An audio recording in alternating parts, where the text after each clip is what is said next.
70 ans durant, la religion fut strictement contrôlée par le pouvoir soviétique, mais après la perestroïka, un mouvement de réislamisation conservatrice encadré par le gouvernement a vu le jour.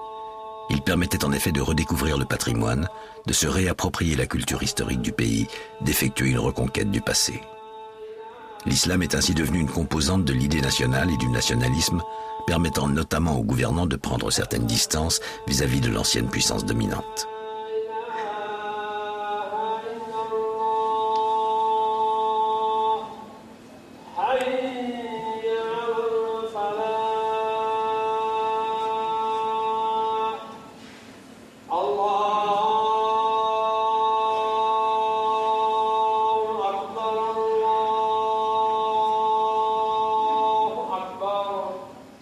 Comme ici, à Kasansai, où cette mosquée du XIIIe siècle, l'une des plus grandes d'Asie centrale, fut tour à tour, pendant l'époque soviétique, transformée selon les uns en bibliothèque, pour d'autres en musée, et plus certainement en école communale.